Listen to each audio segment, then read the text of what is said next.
Kate, Goblin, no. I stopped. Okay. Yeah. You all saw the TikTok, so you now you're watching what you say when we go live. Yeah. But if you could hear what was being said just a moment ago, I will not repeat it. You can't Just say repeat it it. involves Maggie Gyllenhaal, and you don't need to worry about it. No context, Maggie Gyllenhaal. There you go. Yeah. Mm-hmm. Mm-hmm. Hey, internets, it's Jake from Mini Terrain Domain, and this is the Dawnbringers, Season 6, The Wild Beyond the WitchLight. This is Episode 6, Brigands and Faerie Dragons. And we will get into the recap and the actual game here in just a couple of moments. But suffice it to say, as you look at the overlay here, you'll notice that they don't say childlike or little or littler or littlest. The Dawnbringers are back to their full size selves. So we are going to do a couple of quick announcements, and then we will get into the game. First and foremost, just a quick reminder, there will be no Scribes and Scrolls this coming Monday, and there will not be a Dawnbringers this coming Thursday. I will be on vacation. However, there will be a Star Wars Shadowport Adventures this Sunday at 3:30 p.m. That is game mastered by Neophet and produced by Dwight, appearing, as I said, right here on Mini Terrain Domain. A quick word about our sponsor. Session Zero Clothing is the official sponsor of the Dawnbringers, and you can, of course, go to the Session Zero affiliate link that just appeared in the chat and will show up from time to time.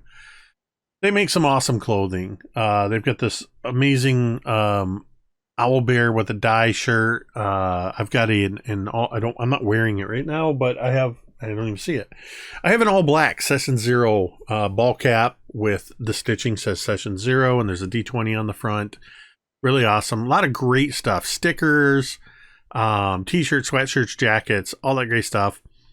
Head to our affiliate link, use code MTD0 at checkout and get 10% off of your order as you get some cool nerd swag. Also, please do check out our channel sponsor, Talon and Claw. You can, of course, follow the link to their store. All kinds of very cool wooden gaming accessories, such as my favorite aromatic cedar dice vault, courtesy of my dear friend Katie. It's the best. You can follow that link. Head over there, see what amazing stuff they got going on. They're in the midst of a Kickstarter as well for an Adventurer's Vault. But while in the Etsy shop, use code MTDClaw, and you can get 10% off of your order there.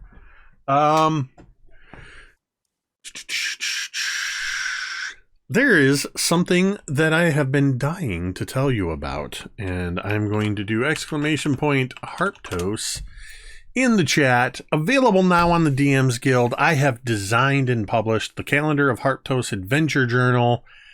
It is designed for quick and easy access. It's a form-fillable calendar. There's almost 400 pages in this PDF. 366 days of the month that include all of the special festivals. It includes Shield Meet, which is a once every 4-year leap year. There is a campaign summary page. There's a linked table of contents, and there's 8 player character reference sheets, so you can keep track of your campaign. There's lunar cycles, year at the glance. I designed it for myself to use in a campaign where the lunar cycles are very important. And I thought, why not put it up on DM's Guild and make it available for everybody? Follow that link, and you can get it for just $4.99 right now. Or you can head over to @MTD_Jake on Twitter. That's me. I am currently doing a giveaway tomorrow at 3 p.m. Eastern. I will be giving away 3 copies of my adventure journal. All you have to do is like and retweet that tweet. That's it. So please do check it out. I'm pretty proud of it. I'm pretty pleased with how it turned out.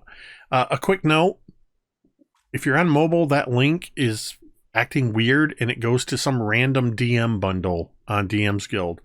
So if that happens, you can switch to the desktop version right there on mobile and see it, or search for it by title.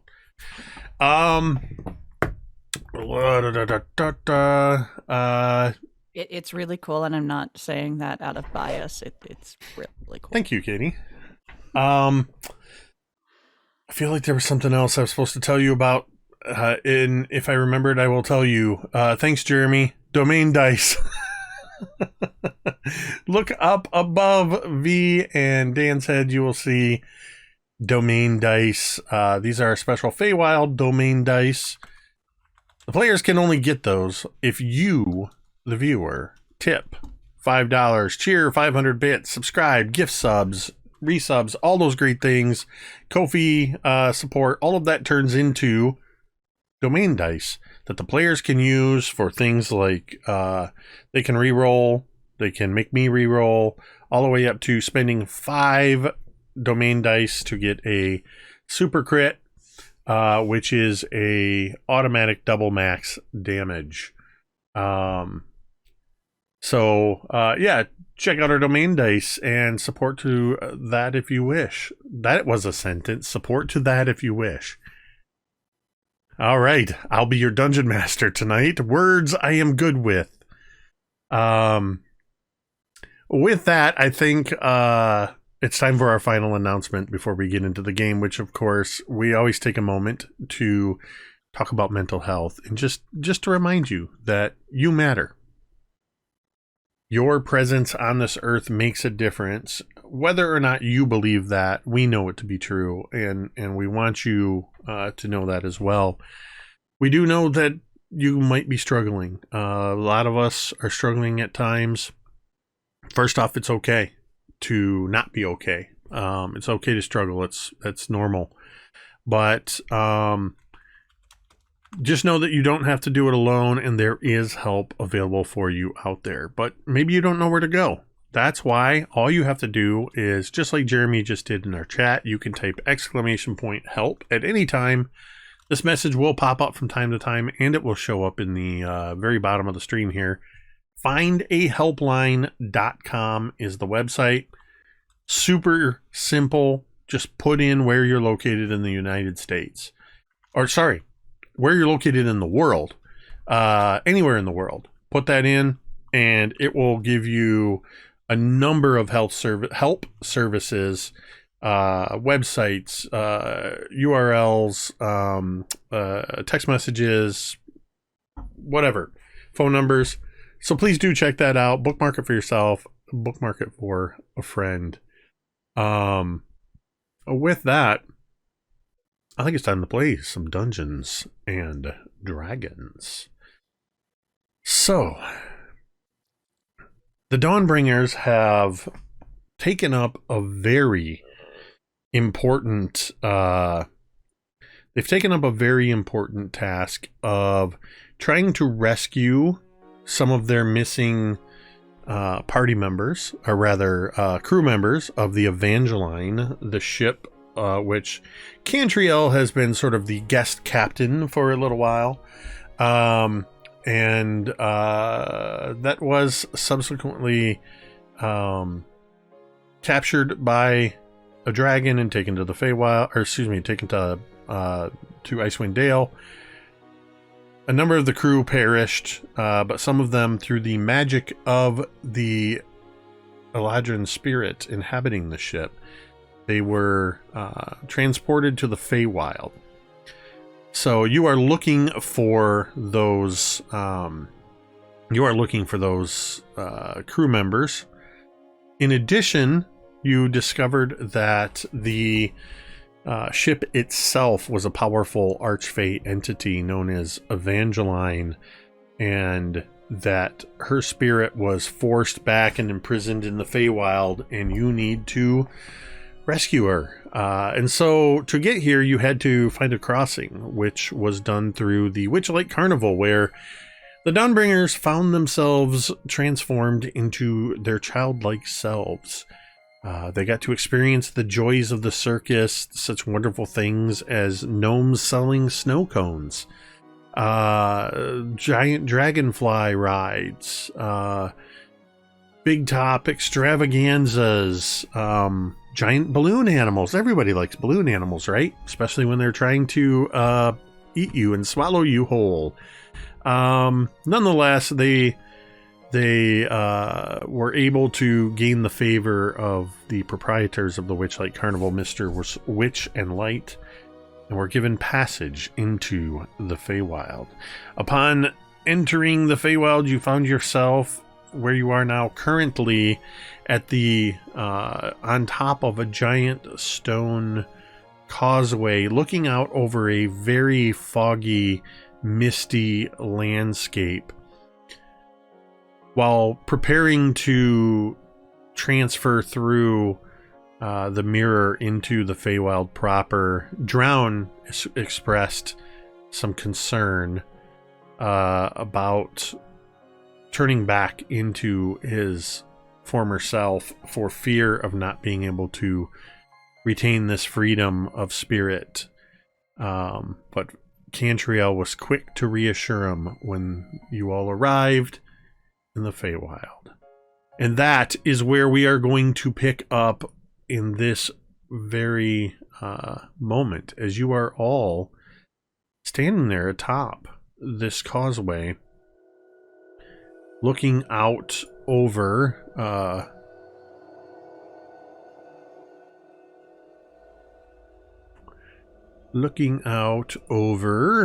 I'll tell you in a moment. I had it and I lost it.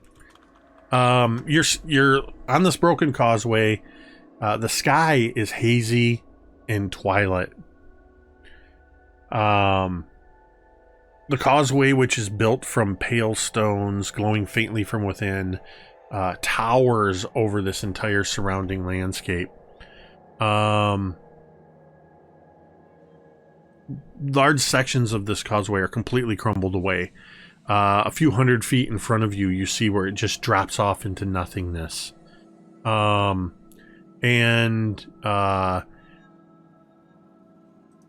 There you can just faintly make out the sounds of a fog-shrouded swamp below you, extending in all different directions. You can smell rotting plants and vegetation and the sounds of nature.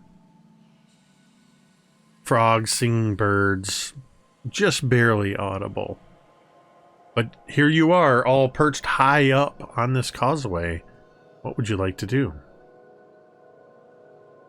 I would like to fly up to Cantriel, and Rollo kind of goes, Yes, of course. Come here. Come here. Come here. Come here. and wraps around her shoulders and just kind of drapes like a fur stole. Feeling more like yourself? Rollo not know what you mean. No. I guess. Okay. Keep that in mind. What about everyone else? Talmud is over kind of at the edge of this causeway, kind of looking down.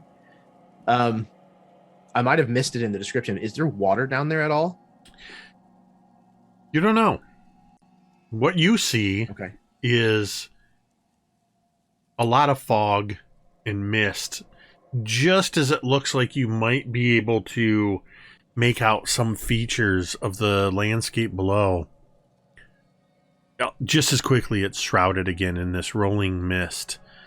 What you do notice, Talmud, is, since you're right there at the edge peering down, this causeway is supported, and especially being a dwarf, you recognize ancient, if not excellent, architecture of these giant stone columns with arches, and built into these stone columns are hand and footholds that sort of form just this built-in ladder descending at any point where these pillars are about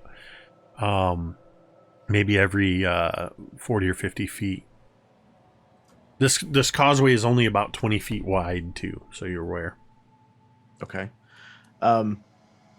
He'll reply then to Cantriel and just say, well, I have no idea where it is exactly that we're at, but at least this bridge seems to be built by dwarven hands, or at least those who are very capable in what they were doing. Makes me feel a little bit safer. Mm-hmm. What about you, Drown? Drown sort of draws his fingertips against his cheek and just sort of looks at them quizzically and rubs that last little tear that had rolled down from his eye away. That was very strange. I'm fine. Right. Okay. Thorgarn? Better about being here like this than. And he just kind of points behind him, randomly. I was not in the right headspace, Certainly did not feel the confidence of yours.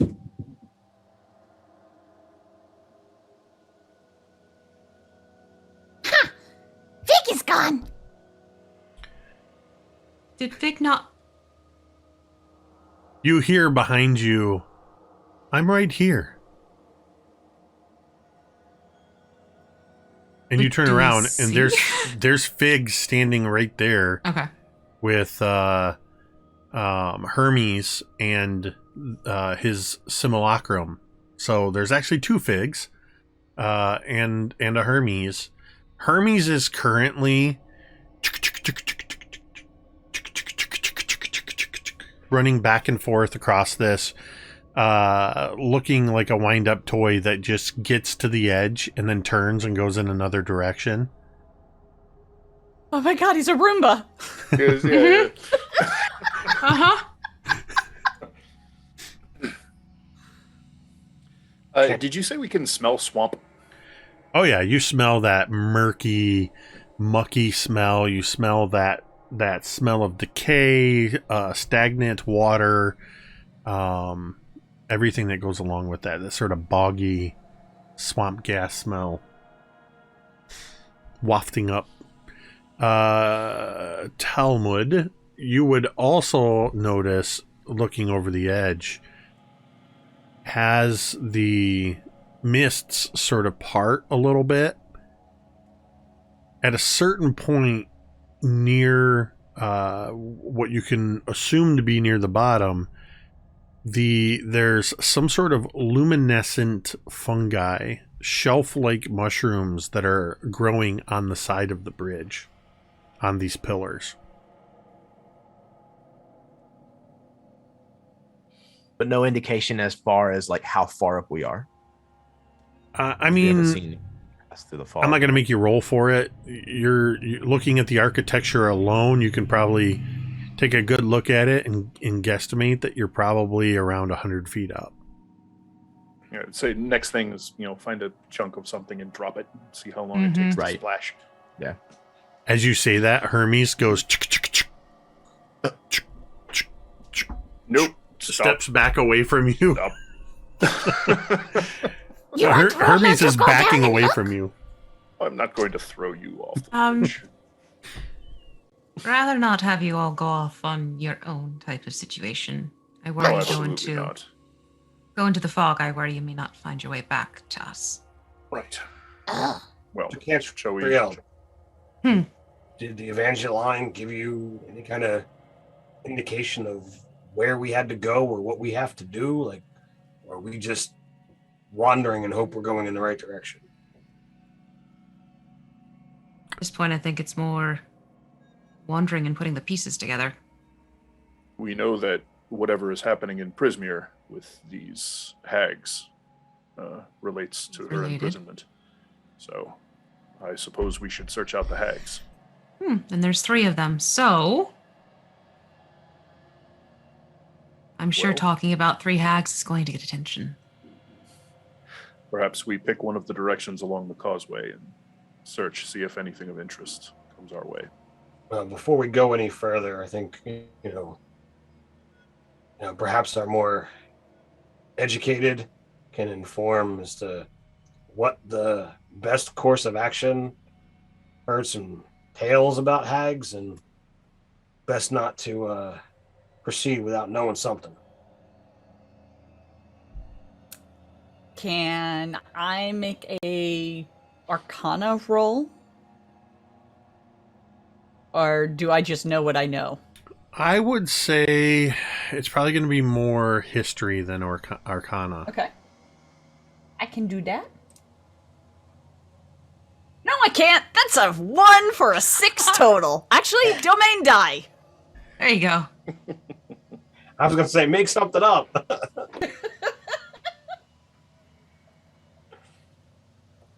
That's not much better. That's a 14.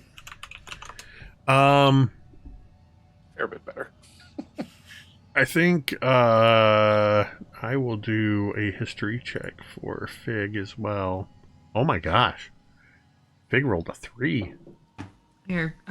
Fig just goes, I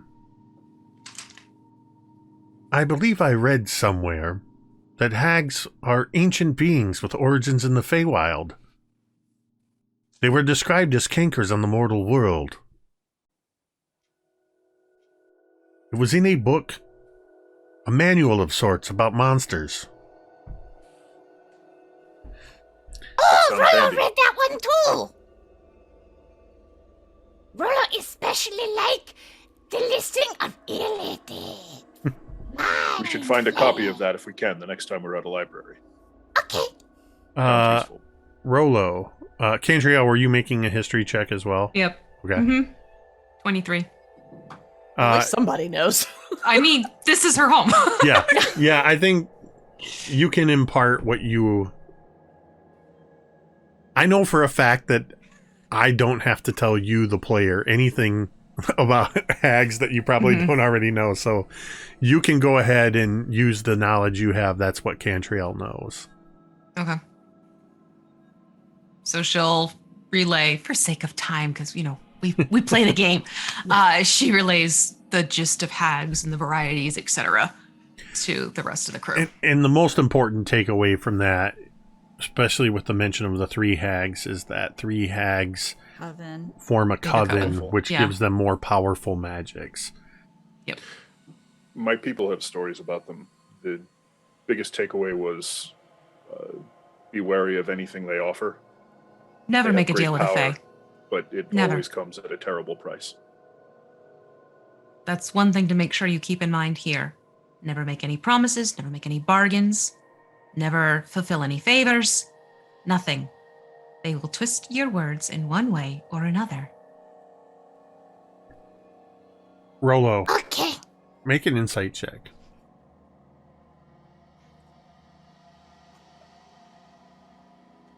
$12. You Witching dice. sense something.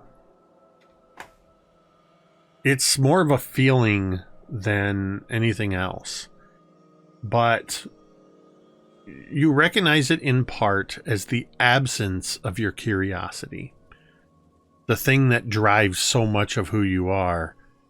But you realize what you're missing, that sense of curiosity and wonder. It's here somewhere. Like here in the immediate area or here in this realm? Here in the Feywild, in whatever realm you're currently in, you know that it is here somewhere. Rollo just put 2 and 2 together. That's 4. Yes. Rollo realized that the thing that changed Rollo is here. You can How tell. many is that again, Drown? Hmm? How many again is that, Drown? It's 4. That's What? That's simple. I you know how to do normally a say risk. that is. It is. Yes, but you said that's. Rollo is picking up what you're putting down. Oh, good. She didn't Curious. put anything down. No, I noticed something though. What? So can you tell where it is? No, not specifically. Just that it is here somewhere. Right. Maybe you can pay attention, see if that feeling gets stronger or weaker. Rollo will do that. Well, does anyone have a preference, left or right? Rollo, which way are you being pulled? Right. Right. Right, it Then we is. go that way.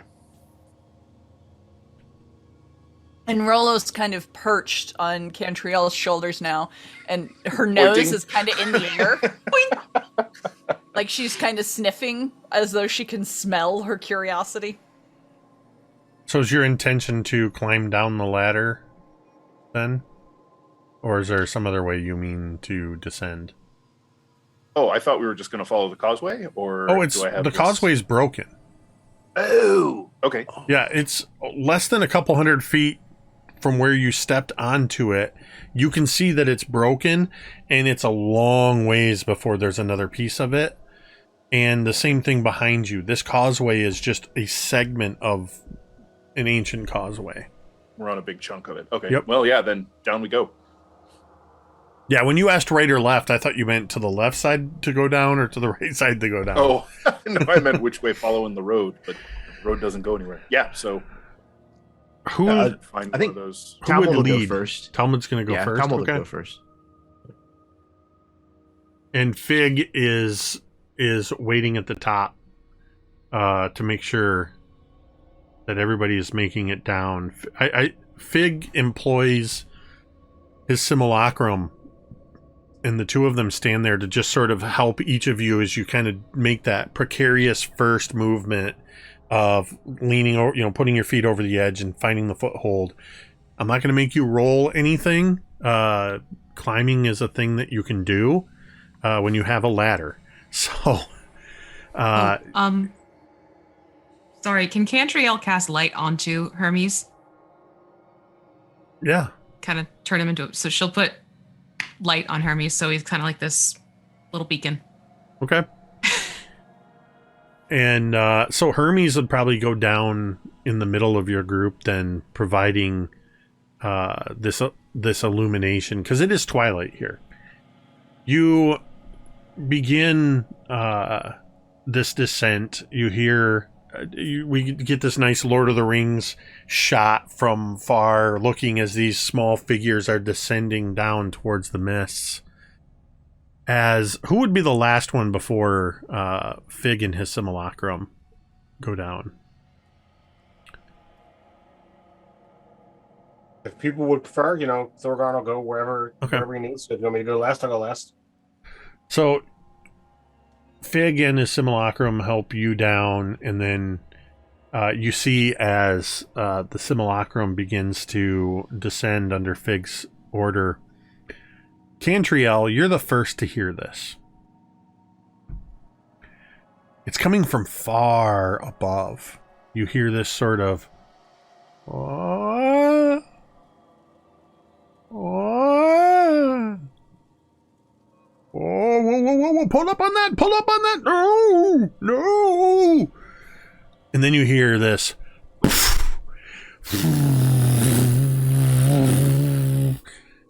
and looking up, you see this shape up in the sky begin to grow larger, and you see what looks like a large hot air balloon. But the basket that's descending from it, you can see a figure is inside there. They're pulling on some ropes and pulling a couple other things. But you watch as this hot air balloon seems to have sprung a leak. And you hear this as it's spinning around, and it seems to suddenly zig, and it will just suddenly move in a very wide distance. And then it will suddenly come closer. It's very fast and very erratic. And you watch as it sort of zips out way over top of this area you're descending down into. And then suddenly it goes and zips towards the causeway. And you hear this cha-tank.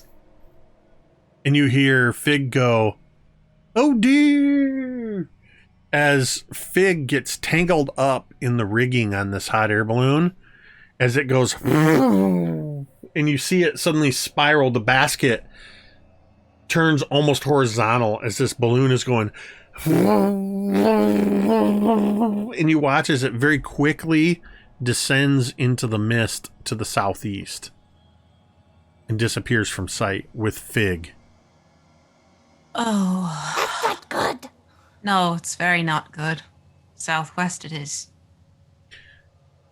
This above you, Thorgarn, the simulacrum just stops, and in Fig's voice you hear, "Oh dear." And you all continue your descent down into the bottom of this this place. As you get down there, Talmud,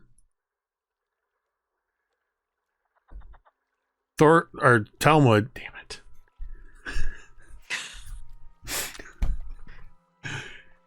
Talmud. The last 20 feet, you find yourself climbing across these glowing green mushrooms. Very large mushrooms. They got a little bit of give to them, but they very clearly support your weight. And you descend down, and the rest of you reach these, and you begin sort of following their way down. You suddenly into sticky, squelchy mud, Talmud. Tangled mangroves are growing out of pools of rippling water. The fog is thick and keeps swirling around.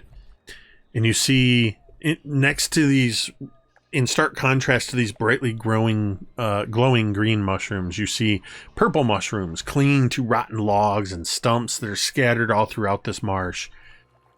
There's crickets that are glowing like little fireflies, and they chirp away, and then as they leap through the air, you just suddenly see as a frog snatches it out of the air.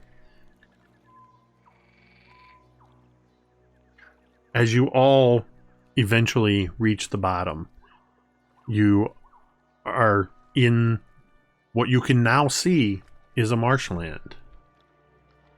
Talmud helps whoever is second kind of down off of the ladder, and he's just kind of absentmindedly is explaining to them as he's helping them down. Cantriel, it looks like some kind of vegetable soup.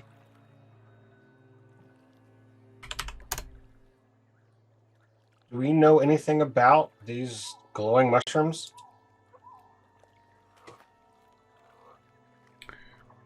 I mean, you know that they're mushrooms. They're very large and they glow. Okay. You're welcome to. I'm gonna take one. They're Can I do a Stick it in a pocket. the glowing green mushrooms or the purple ones sticking to the logs? Because the glowing green mushrooms were big enough for all of you to stand on and support you. The purple mushrooms are in a variety of sizes. I will take a purple mushroom and a piece of one of the green mushrooms. Sure. What is your plan now that you're at the bottom? It's just I guess we have to go southwest to go find every which way. So is southwest in the direction of where we were originally going to go, or is it now the opposite direction? I don't know that you had a direction you were going to go. We were mostly talking about Rollo being sort of drawn.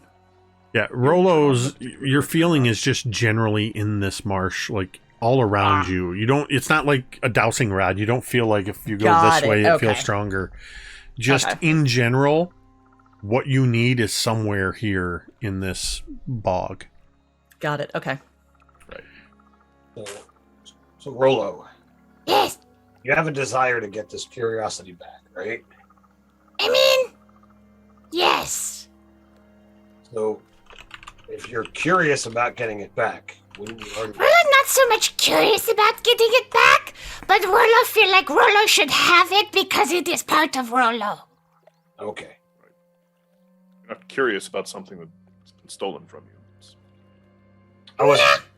I wasn't certain if like it was like one of those circular magic puzzles of desiring to have it means you have it. No, I don't think so. Right. So trying to use the positioning of like the ladder that they just came down and the base of the column that I'm assuming is still there.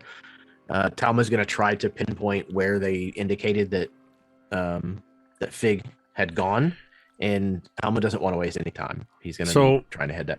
Talmud, you Mhm. looking at this thing, you realize the southeast would be south to the left and then east a little bit more back this way. And looking in that direction, you actually can see intermittently through the fog what appears to be a very tall tower, but it's slightly askew. And it was in that direction that this balloon with Fig and whoever else was last seen. So does it look like we have to wade? Or is Though- there any sort of... The water right now is traversable for Drown and Cantriel more easily than the others. Well, I would say for Hermes and the Simulacrum as well. The dwarves, it's up to your waists.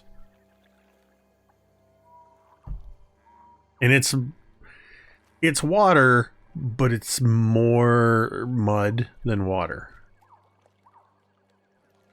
How was Talmud faring with trudging in swampy water?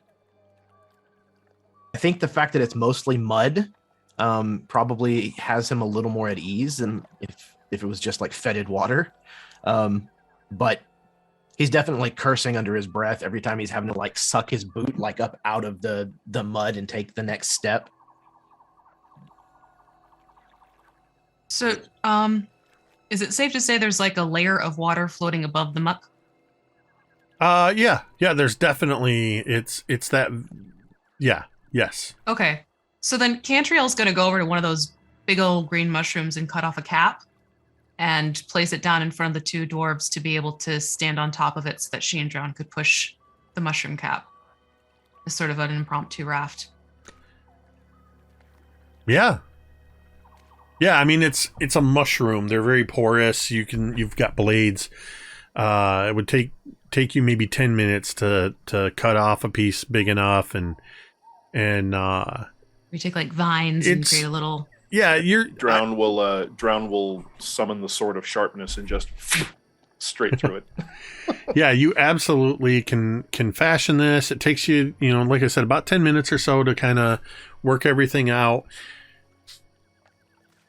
For general transportation, it's going to work great.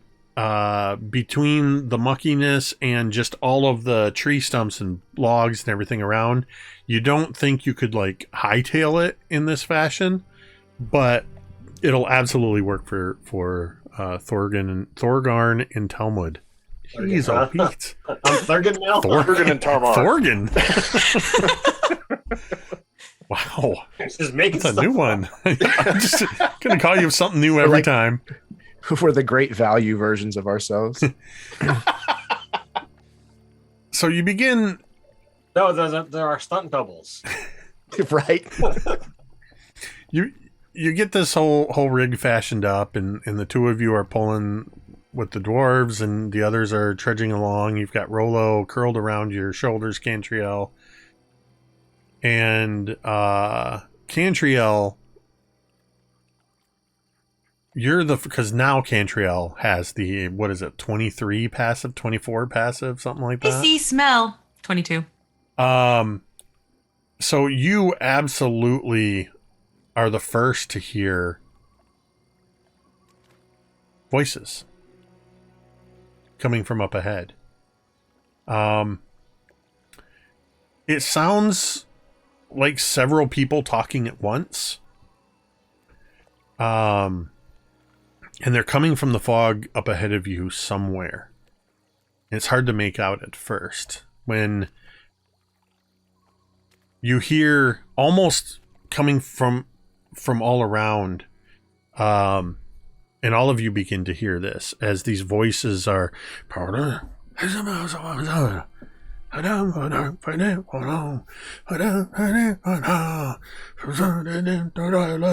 with sticks and stones we'll break your nose, we'll beat you blind and steal your clothes, but none of us can compare to one wily, swift, and stand-up hare.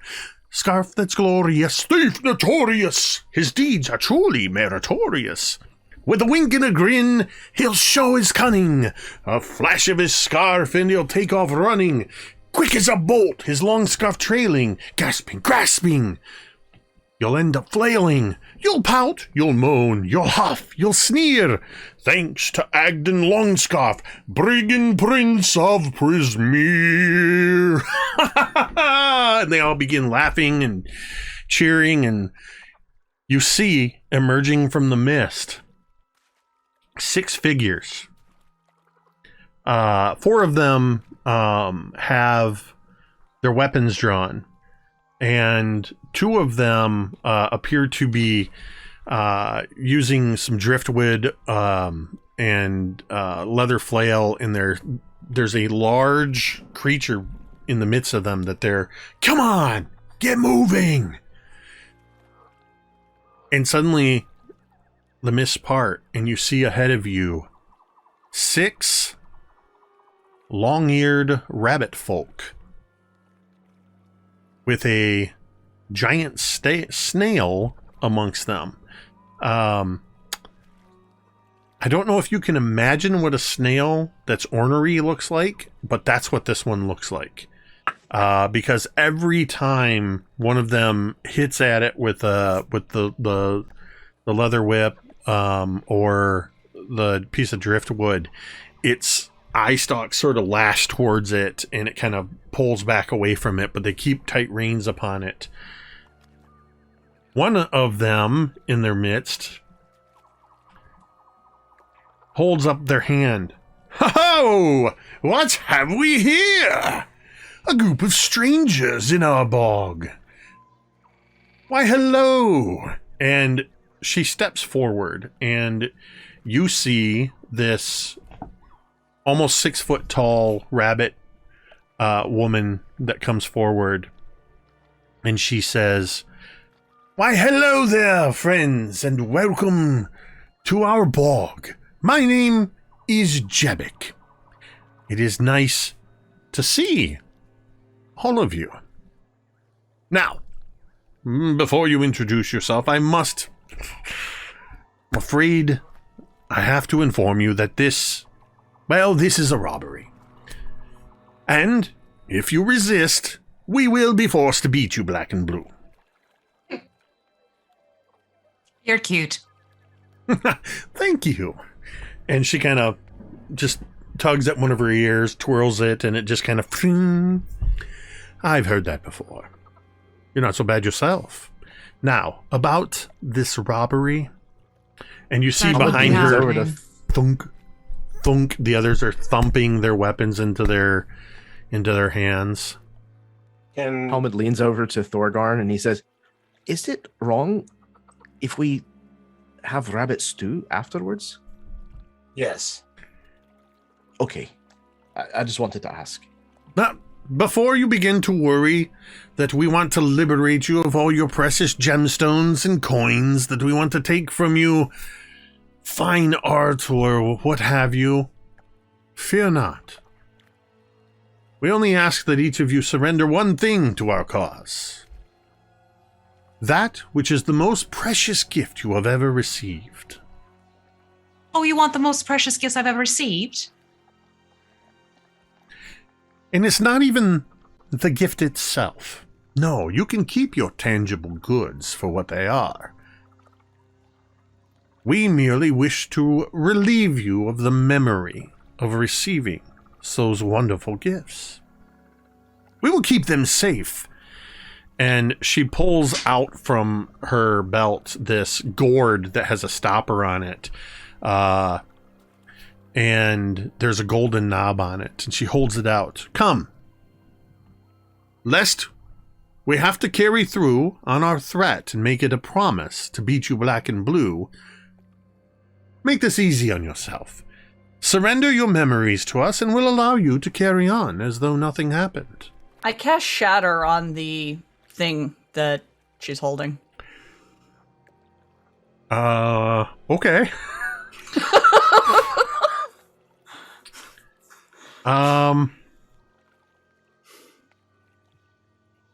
So I need a Constitution saving throw from it? That doesn't make sense. A creature made of inorganic material automatically has disadvantage on the saving throw.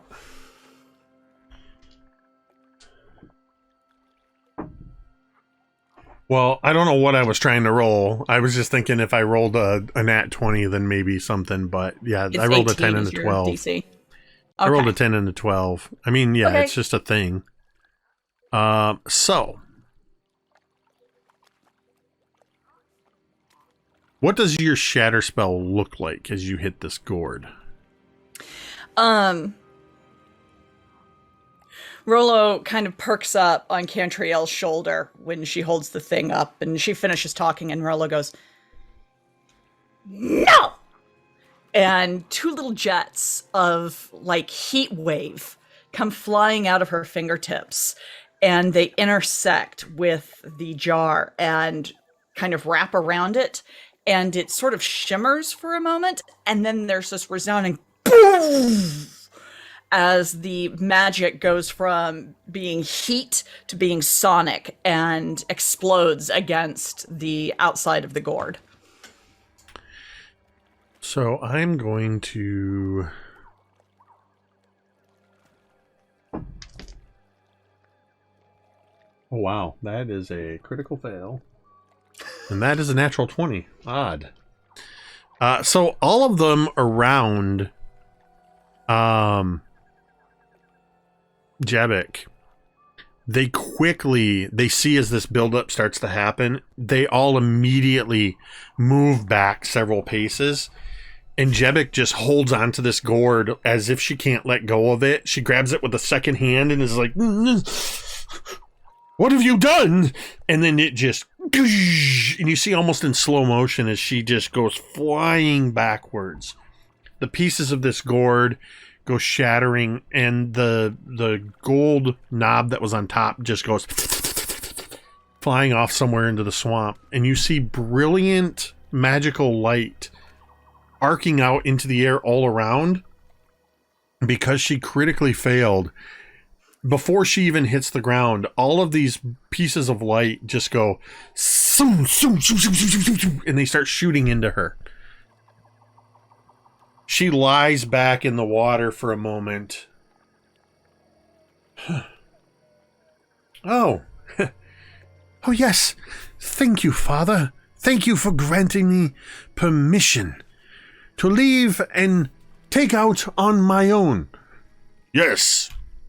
That is a most wonderful set of kitchen knives. Thank you so much. And she just begins randomly shifting the timbre of her voice, and she seems to be recalling dozens and dozens of memories all simultaneously, as when you shattered this gourd, all of the memories that they had previously stole went into her. And after a moment, you begin to notice as she's speaking these memories, they seem to just kind of fall out as this magical light, and they just, like fireflies, they seem to go up into the air and take off in random directions.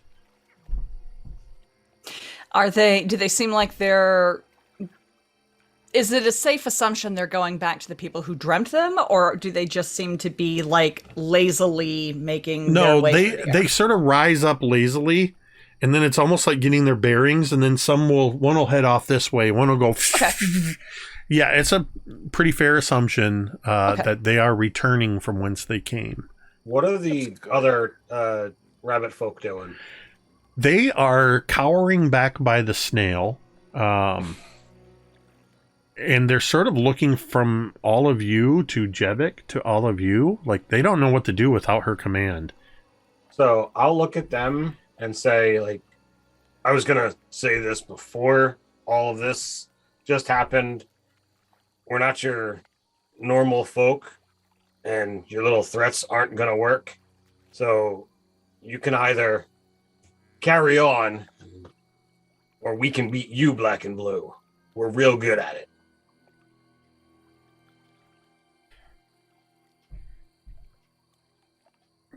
Go ahead and make a intimidation check, actually. And I'll let you do it with advantage because you have your entire party standing there. Drown just sort of pops his neck. That's a 16. That's a 16. Yes, sir. I rolled a 17. Ooh. No, I mean, Thorgarn wasn't trying to like lay it on thick. Right. He wasn't trying to be scary. It was matter of fact, and like it was pure conviction in his voice. So as one of them looks to be stepping forward, like he's about to say something to you, Jebic finishes saying something about, "Thank you all so much for the wonderful birthday wishes. I could not ask for a better group of friends. This is truly the most happy memory of my life." And she gets her wits about her, and she looks at all of you, and seeing that she suddenly is herself, this other Harangon just sort of goes, "Oh, not me," and steps back. And she looks to all of you. By what magic do you destroy that which was given to me? Magic, that can happen again. Perhaps you want to renegotiate your offer. It might works be on wise. bones just as well.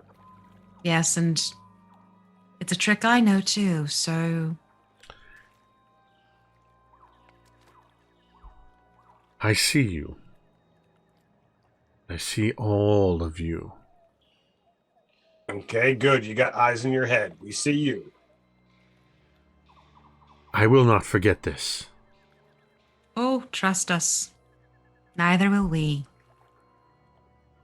Agden will hear about this. And she turns.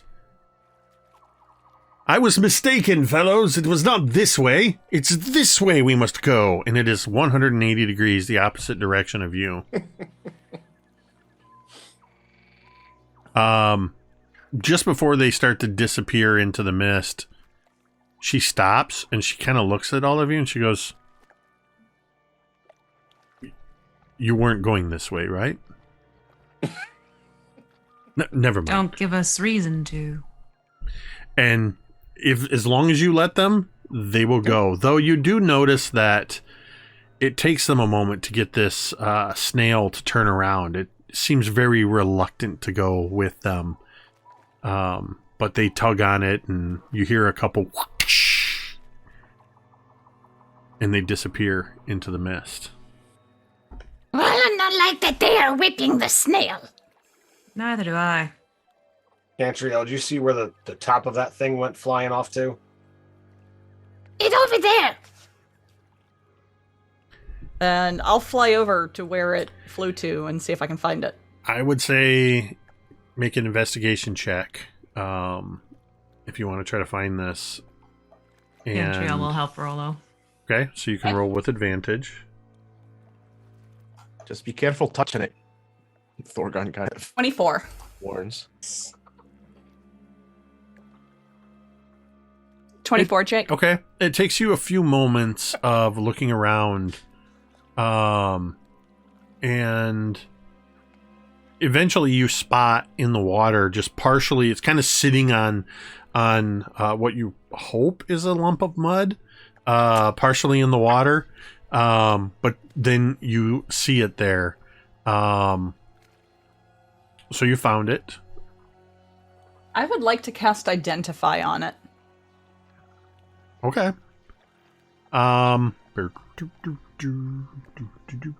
Where did it go?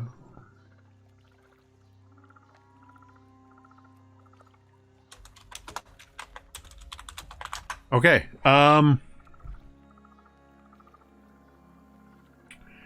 You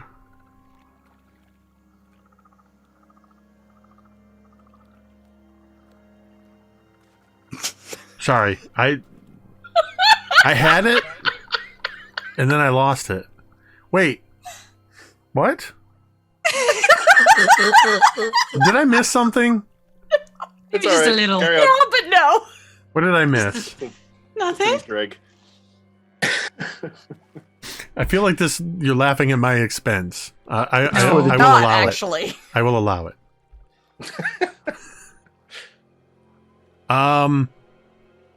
Okay. What you learn looking at this knob is that it does require a container of some sort. I'm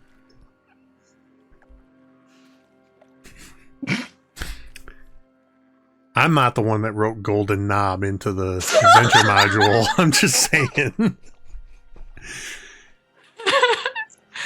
Like to speak to the manager. It gets better. You were saying it needs What a you're saying- container. It Yeah, like a requires reservoir. it requires a container. And if anybody voluntarily touches the knob,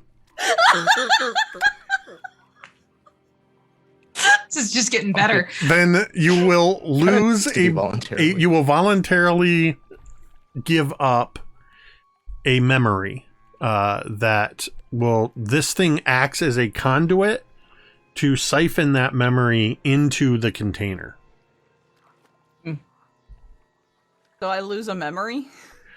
Not attached. No, because there's no container. So for a Okay, moment, okay, got it. like, plus it is you know from the identify that it requires you to be willing to surrender the memory.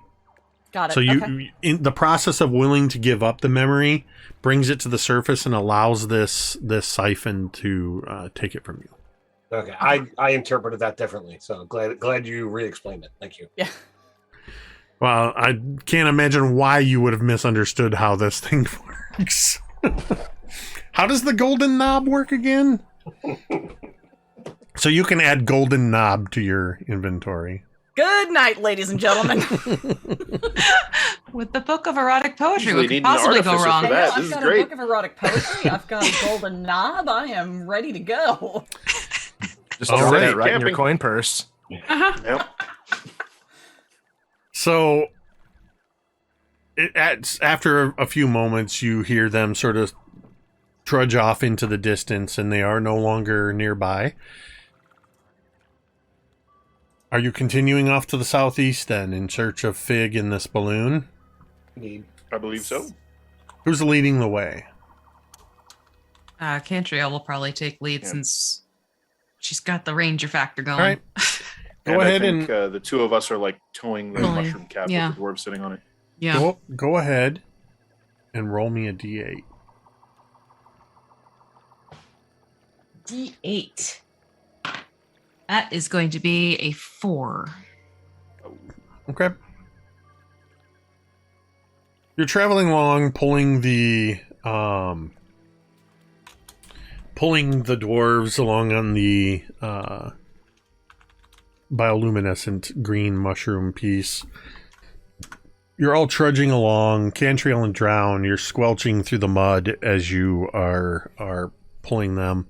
You hear Hermes and the simulacrum bringing up the rear.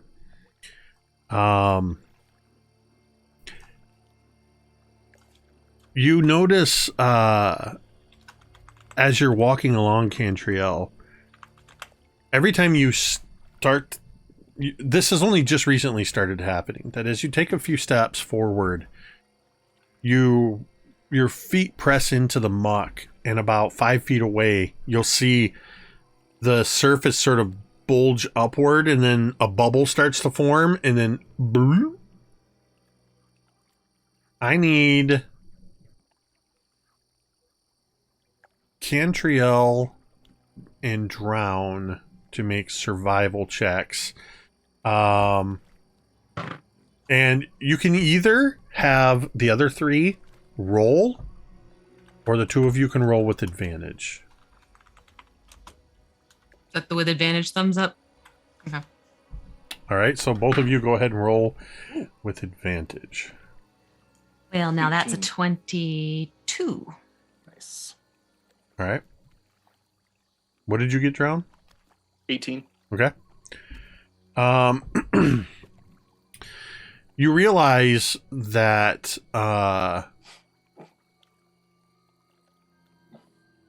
these bubbles, you seem to be skirting an area where they're prevalent. As you sort of shift a little bit to the right, this stops happening. You shift a little to the left, it starts happening a little bit more. And with that survival check, you're able to figure that out and sort of steer away from where this is happening. As you're moving by, Thorgarn and Talmud sitting on your floating mushroom, you see where one or two of these bubbles was formed on the surface. It's just sitting there. And your mushroom is passing by as this bubble, probably about 2 feet in diameter, is within arm's reach. Oh, Lord. Of course you're going to do it. Okay.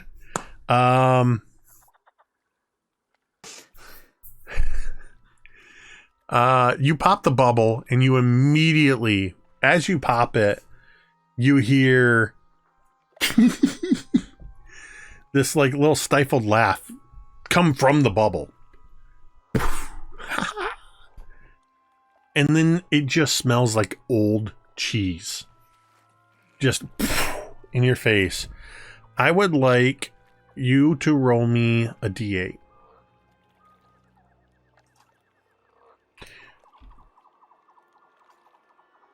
That's an 8. And Thorgarn, since you are an innocent bystander, roll me a con save. I'm sorry, what did you roll, Jeremy? An 8. Is this poison related at all? It's not. All right. Well, I rolled like crap. 15. That's good enough. As this smell of old cheese hits your face, Talmud, your mouth is filled with this really foul taste. And it's just lingering, like you ate something bad. The only you think the only way to get rid of it might be to eat or drink something. Yeah, definitely gonna pull out my water skin and kind of pull the ring off so they can undo the leather and take a big old swig of it. You take a big old swig of water, and it tastes like water that you pulled from a stagnant pool.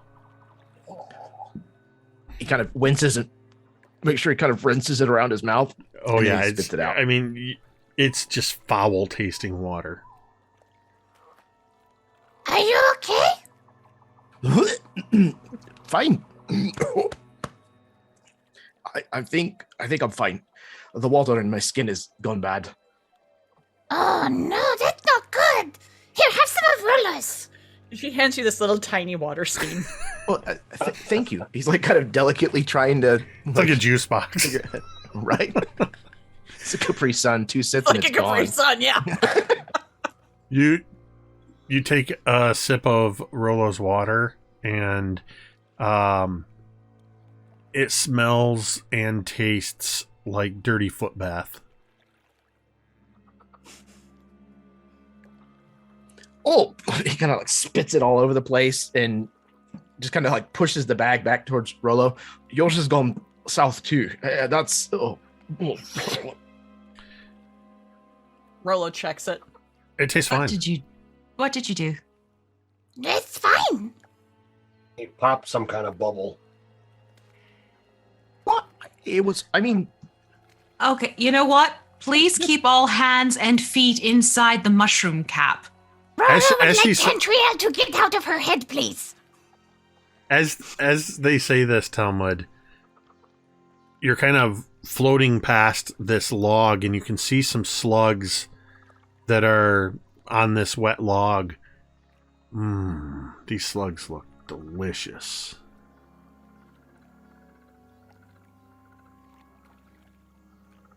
yeah, he sees like one of them, and like we see from his point of view, and one of them like turns into one of like Nimsy Huddle's tarts for like just a second, and he absolutely like thrusts his meaty hand out there and grabs one and just You shove it in your mouth, and you all watch as he sticks this fat, slimy slug in his mouth, and it just...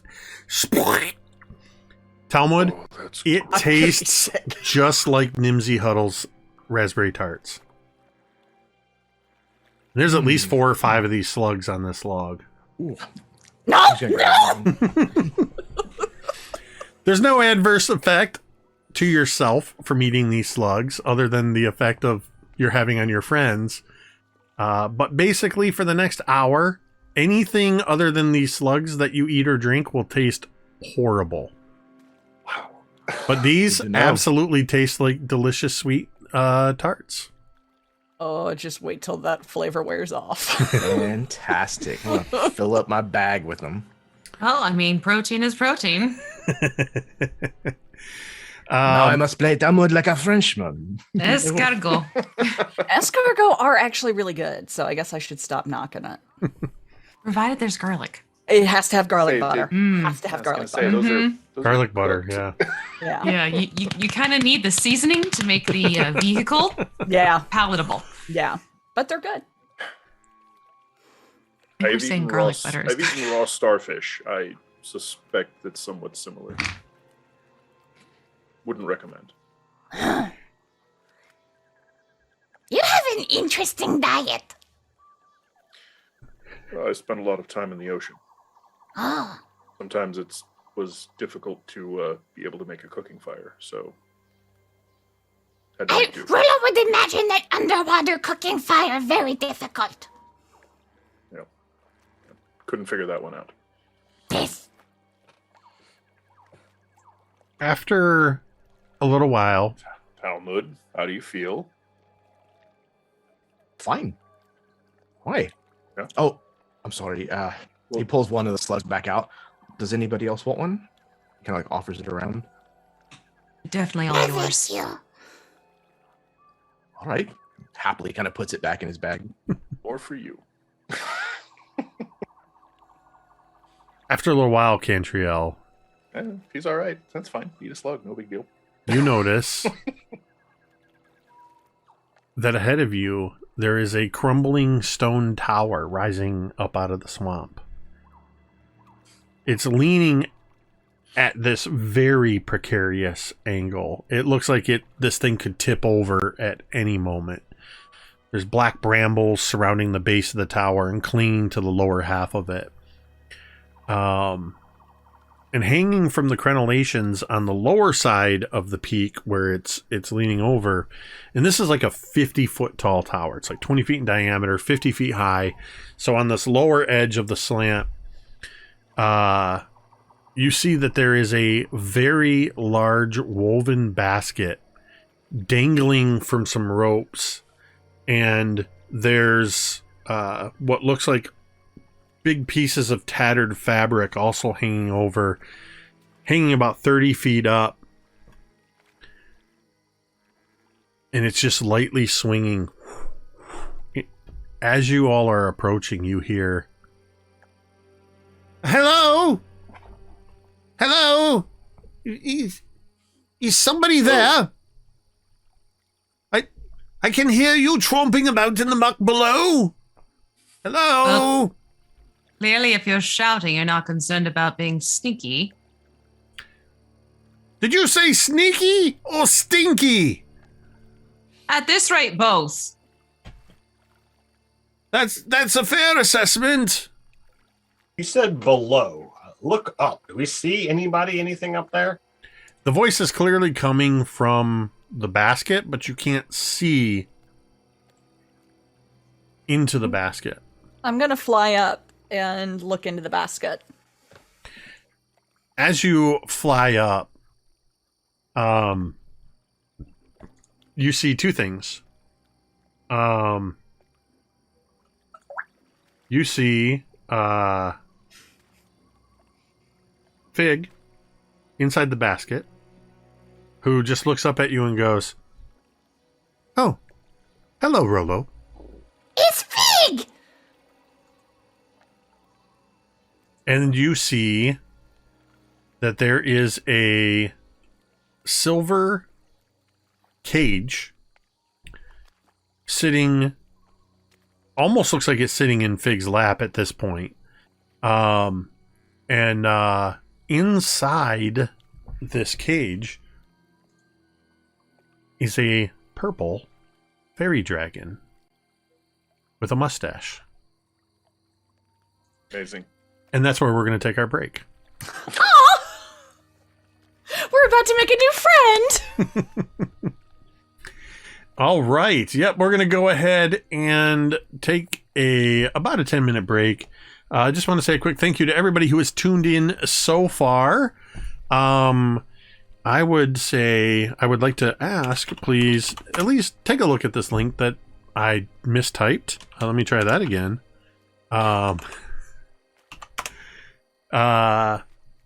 While we're on break, go ahead and check out the new publication, the Calendar of Harptoast Adventure Journal that I just released this week on DM's Guild. We're doing a giveaway over on Twitter. Huge shout out to Smokebeard, who donated 5 domain dice to the Dawnbringers earlier. I made sure to add that to your tally. Yeah, stick around. We will be back in about 10 minutes. We will see you on the other side.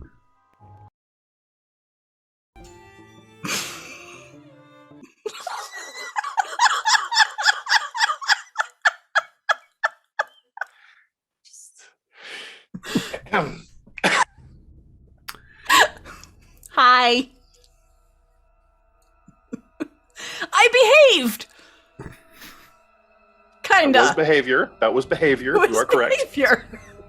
Rollo, you are actually looking into this basket at your friend Fig and a violet fairy dragon that is looking out of a silver cage at you. I just need clarification on something because my brain is suddenly not working. Fairy dragons, are they considered dragons or are they considered fae? Fairy dragons are tiny dragons. Damn fine, quite Okay. They have like butterfly wings, right? Yeah, Yep. yeah. Rollo kind of sits there for a second and looks at Fig and smiles and tells everybody Fig's up here. And then she locks eyes with the fairy dragon. And her wings clasp to her body and she just falls out of the air. Drown catches her. She's like trembling in Drown's Right. hands.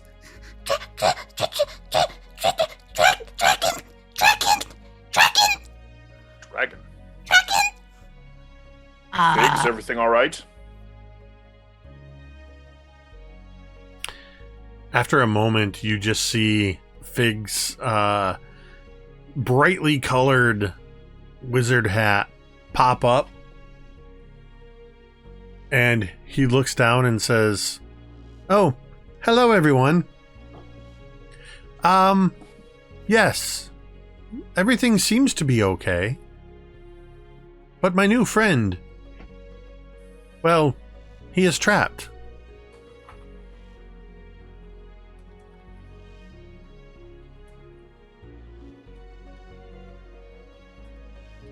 All right. Who's your new friend? Rollo, how is the dragon trapped? It's in a cage. How big is the cage? Big enough to hold the dragon. How big is the dragon? Little enough to fit in the cage. Is it about the size of Verdi back at home? Who's Verity? Her little green fairy dragon. Yes! Yes, it is. Okay.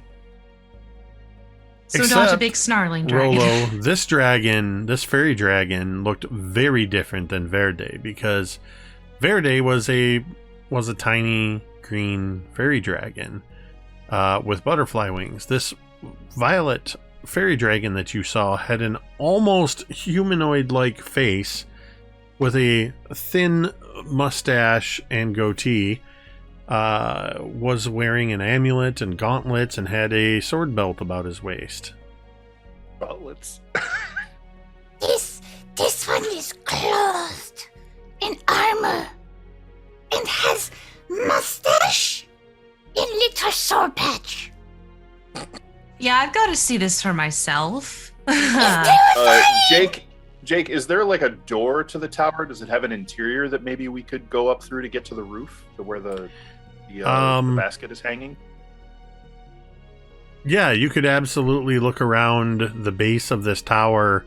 Or if nothing else, maybe climb up the outside of the leaning thing. But yeah, how high up is it off the ground? So Drown kind of tucks Rollo into a football carry until she's ready to get up, and just kind of She like nestles in. She's like trembling up against him.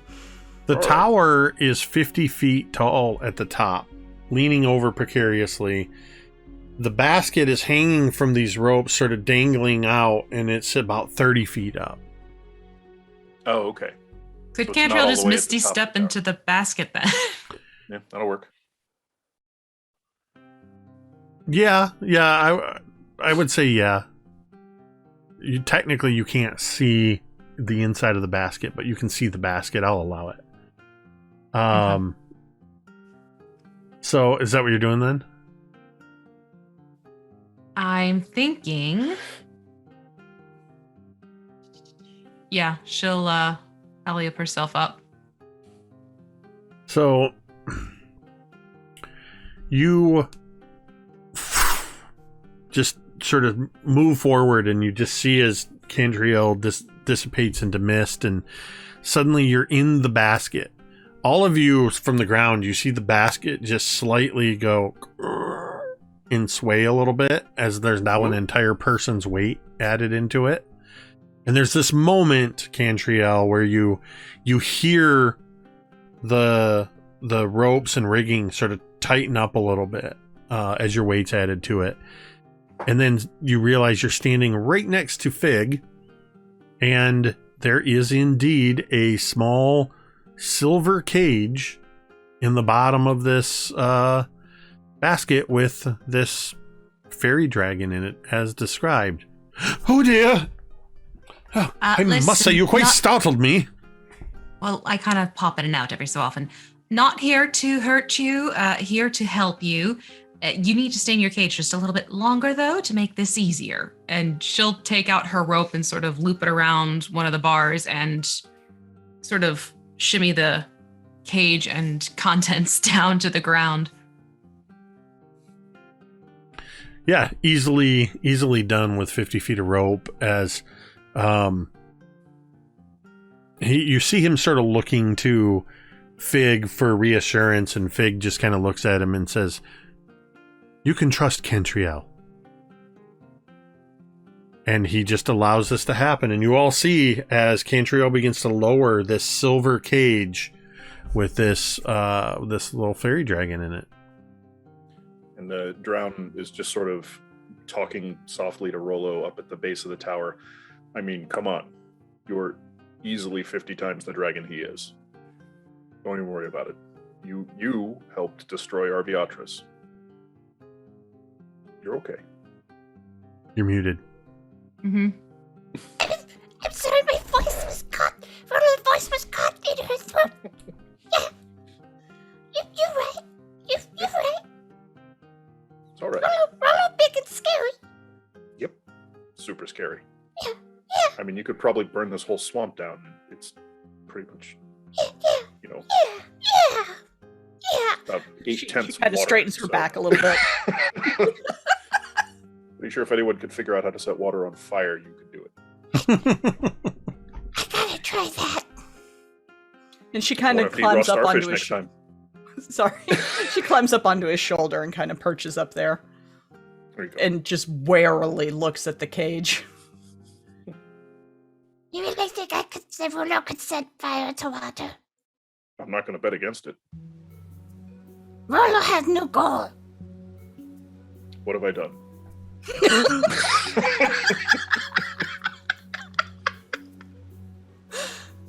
So Cantriel, Fig, Mm-hmm. as you're lowering this down, Fig turns to you and just says, I told Sir Talliver that you all would be along shortly. I'm glad I wasn't lying to him. Of course not. You ever told a lie? And, you're down on the ground. You're done. You're not in the basket. Oh, so you haven't come down yet. Sorry. But- I thought you guys came down. As Fig says that, he puts his hand on the railing of the balloon basket and just steps over the edge. And you just watch as Fig, his brightly colored robes flow outward, and like Mary Poppins, he just floats to the ground. I'm Yeah. Mary Has that Poppins, moment y'all. of, "Hey!" Every Yep. time. Gets me every time. Yeah, I'd say he falls a good 10 feet before the featherfall kicks in and just... Cantriel just mutters show off and she does the same.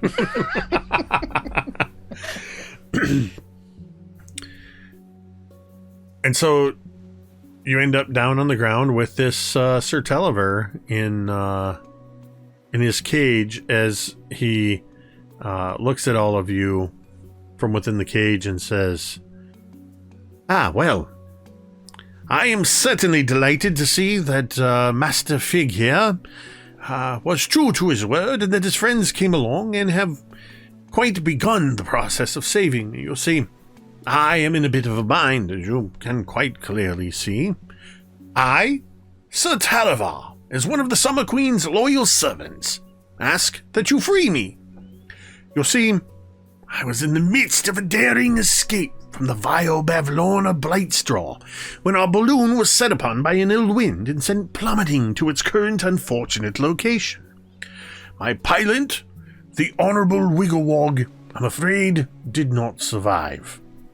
I've been trapped up here for a little while now, but I had Master Fig to keep me company. Please, I beseech of thee, help me. I must get to the Summer Queen and tell her of the fall of Prismere. All right. Question.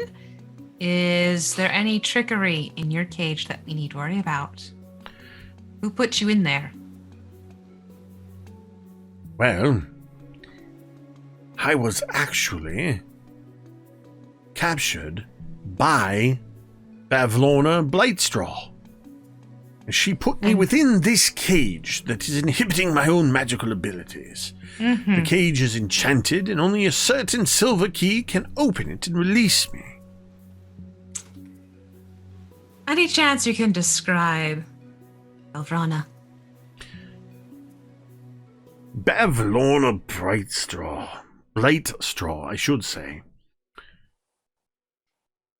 Well, I must say, it's no wonder she makes her home in this swamp, for she certainly looks to be a denizen of the swamp herself.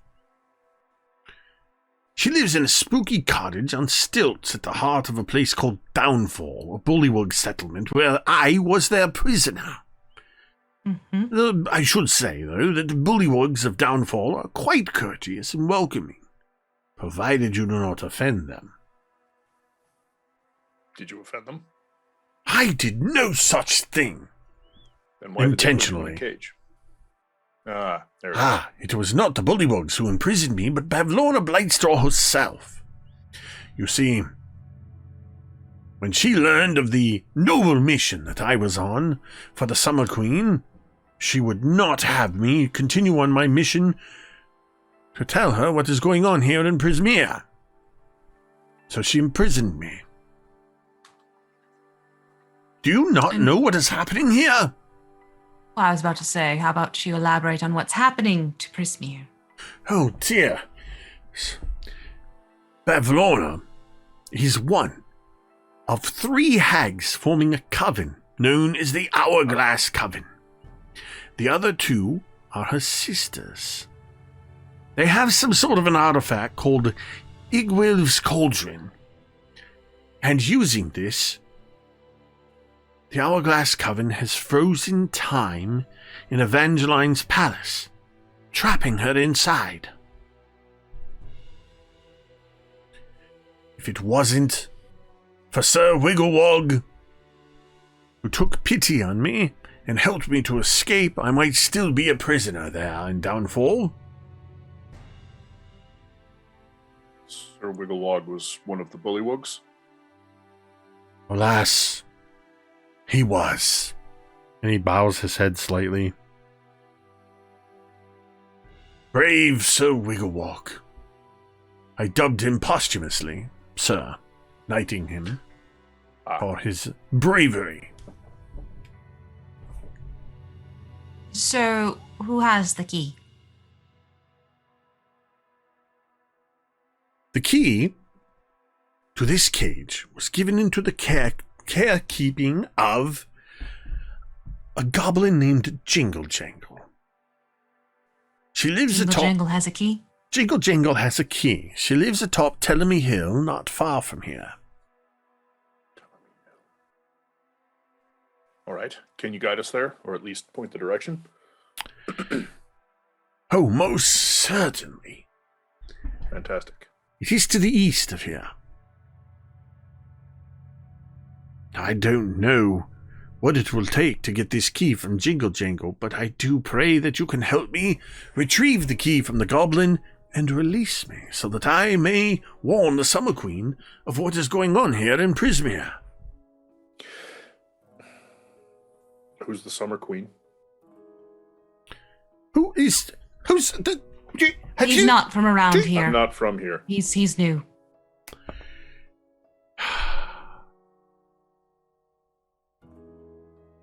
Titania is the Summer Queen, a member of the Sealy Court.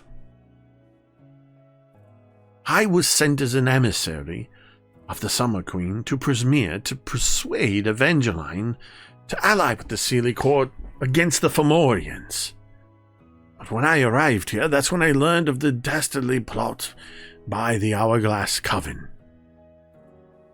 Before I could get away to tell of what was happening, Bavlorna Claptrap caught me up. All right. Will you help? Well,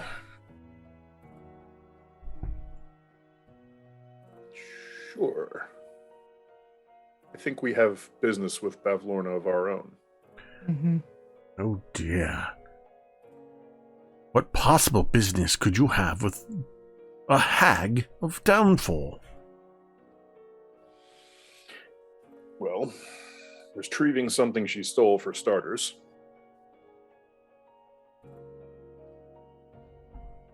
Let's just say we have a vested interest in Evangeline as well. Mm-hmm. Well, then that Perhaps. should be cause enough. Perhaps we'll be able to help each other and you to complete your mission. Well, then it is agreed. I see no reason why we should linger here. We should away to Tellamy Hill. Jake, was there any obvious entrance into the Leaning Tower?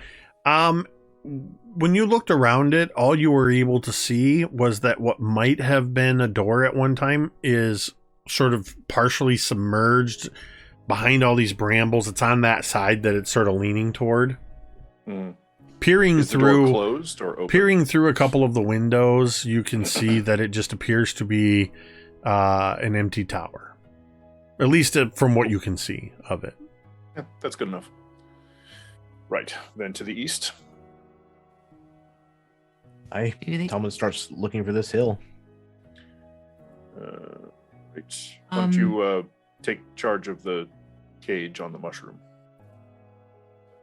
You And don't touch anything outside of the mushroom. set You set Sir Talavar in his cage on the mushroom, and he just, as he's set down there by the two dwarves, he just kind of looks at both of you, and looks up at you, Talmud, looks at you, Thorgarn, and sort of settles in the cage. He just reaches out and sort of pats the mushroom. Yes, this is a delightful and practical little conveyance you have here. Talmud, kind of halfway eating a slug, like offers him the other half of it. Hungry. While I find it generally important to engage within the locals' customs, I can tell you are not a local. So please do not be offended if I politely decline your offer. It's about this time, halfway through this slug, that the slug starts to no longer taste sweet in your mouth. Tastes a little gamey. I was going to ask, could it possibly happen right here? It, instead of this flaky pastry and this tart raspberry flavor, it's very rubbery and dirty and gamey. Oyster-like. Snot flavored jello. Yeah. Oyster-like. He kind of, Boiled okra. kind of like with a like mouthful of like half chewed. He's gonna kind of like lean over the side of the mushroom and kind of spit it all out. Kind of get his finger in there and like trying to You scrub don't his like them gums. anymore? No, I'm full. And he kind of like tosses the other half of the slug kind of just off into the swamp. That I makes heard that. sense. You've been eating them all day. Don't touch anything outside of the mushroom. Okay. Oh, Uh-huh. Another slug, absolutely stuffed. I would like... Your Where did friends it are go? so concerned for you. He'll be fine. I feel loved. I guarantee you he's eaten worse than a live slug. I was going to ask, whether we should, give the recipe to Nimsy and see if she wanted to have some slug tarts for you. But Oh, apparently that's not something you're interested in, cousin. No, I'm just gonna sit here for just a moment and try not to Uh-oh.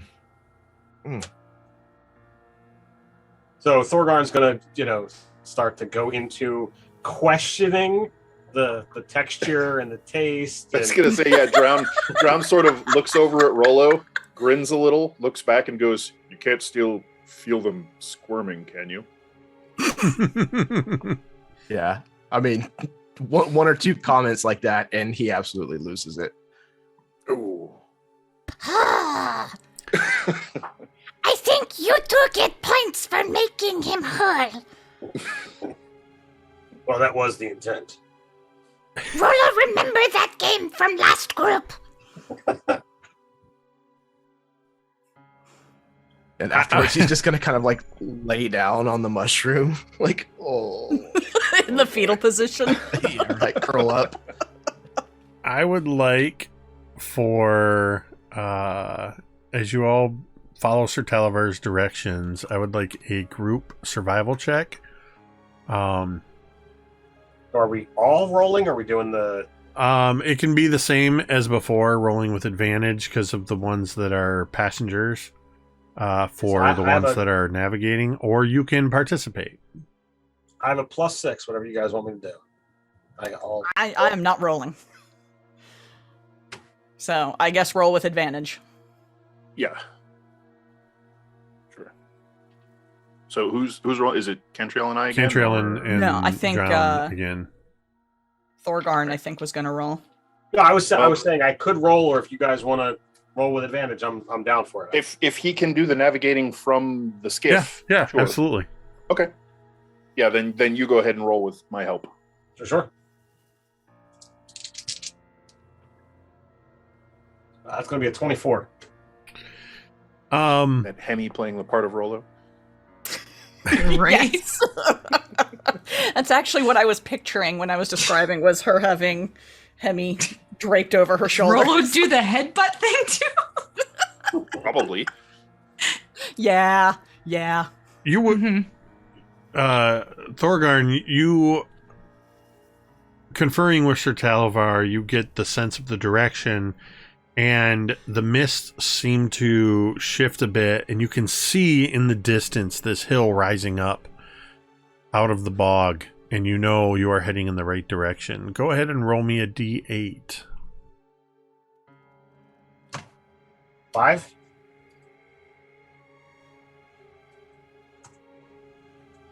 Okay.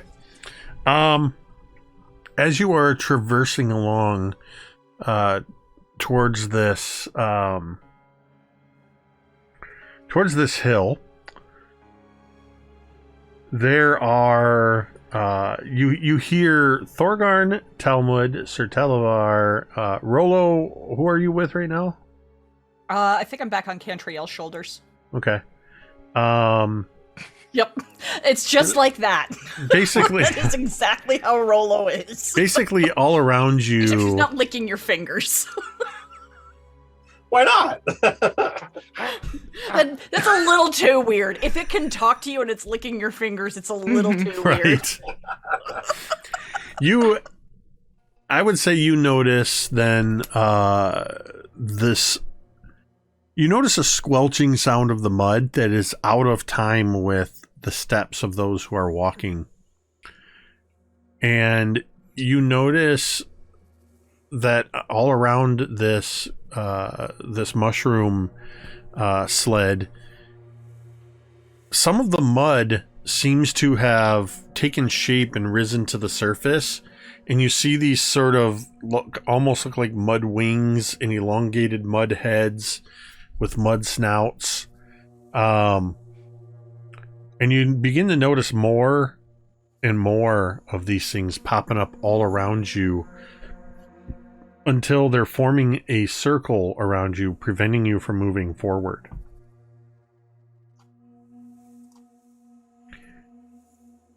Do you stop? Rollo does not think this is good. Yeah, sure. Rather than run into them, I guess, stop and see what it is, see what they got to say. Hello. You are strange travelers in the muck. I've never seen you here before.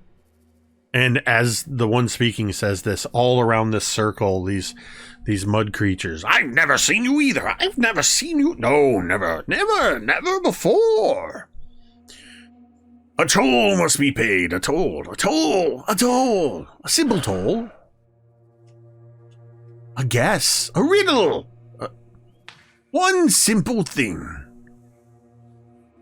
Tell us, what is our favorite food? Yes, what is our favorite food? What do we delight in? What food do we like? But if you guess wrong, we will drag you down into the mud below and you'll become part of our group. You each get one guess.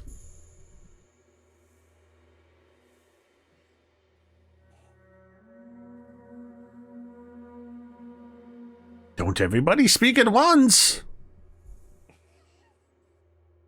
Talmud will, from where he's laying on his side, just kind of like belch out slugs. One of these creatures sort of flies with a squelching sound. This sort of that sounds like a duck. There was a sound that I was going to make. I am not going to do it. I will just leave it at that. Just use those special dice from D&D Beyond. The sanguine dice. The hard dice. The sanguine dice. Oh my gosh, yes, that's pretty much what I was thinking. The raw steak slapping onto the counter dice. Yeah. One of these creatures sanguine dice gets really close to you, Talmud, and you can just see as it opens its mouth the mud dripping down. Ah, slugs are so delicious, but not our favorite. You're wrong. Next.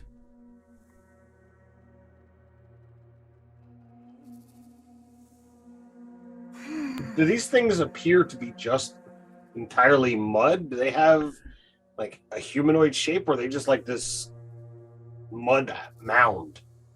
They look sort of like if you crossed a goblin with a mosquito and made it out of mud. Okay. For those of you that know what a method is, Yeah. that's what they are.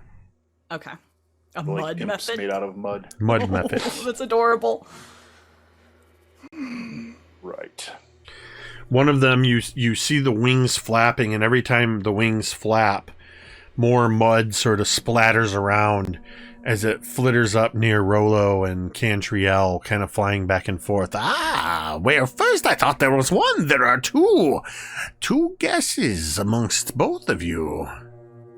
One for each. Are we just doing this? We just trying to guess their favorite food? Rollo has guess. Oh! Seafood. You seafood? You eat it. Very clever. Very clever. We like to eat lots of things that we see, and sometimes we eat that which we cannot see. But seafood is not our favorite. Wrong! Every time you guess wrong, you notice that a few more of these mud mephits appear, and they're closing in closer and closer on all of you.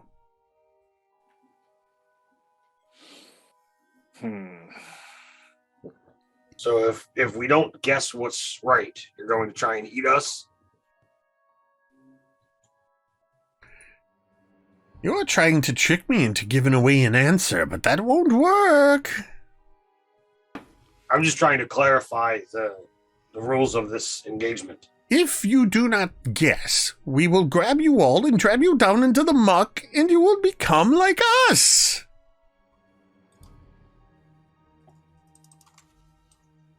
We all float down here. Oh, fuck you. Jeez, wow.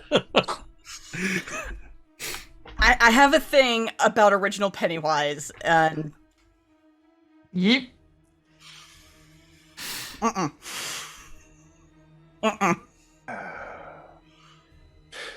Jake, is there anything around in the swamp? Any living? Like, I assume there's lots of bugs and stuff all over the place, but is this area any different, maybe? Is it more devoid of life? As you're looking around, you notice that this area you've traversed into has less of the like fallen over logs and stumps, and there's less of the purple mushrooms, and therefore there's less living creatures. You seem to be in almost like a quicksandy kind of area. Like it's less foliage, living things, Gotcha. more mud than anything else.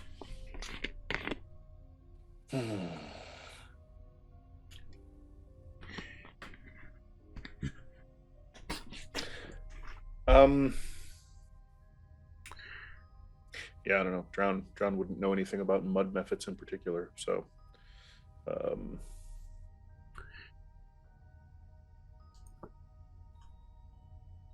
Fig is in the back and is consulting with his simulacrum.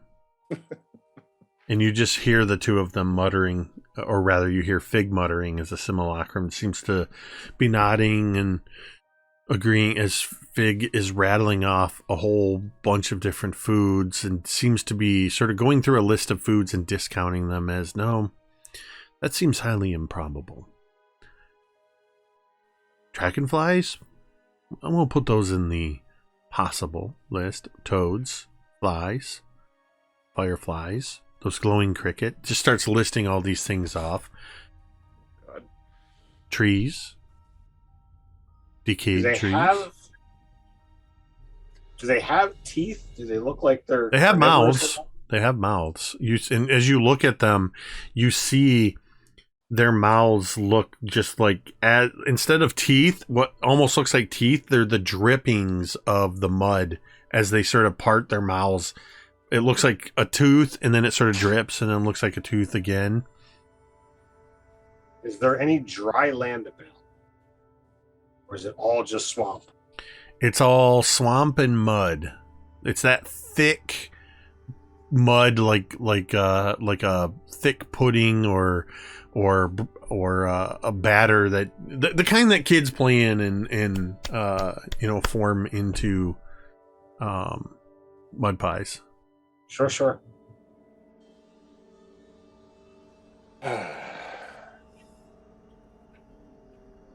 So I'm gonna go in another direction here, folks. You are what you eat. Do you like eating mud?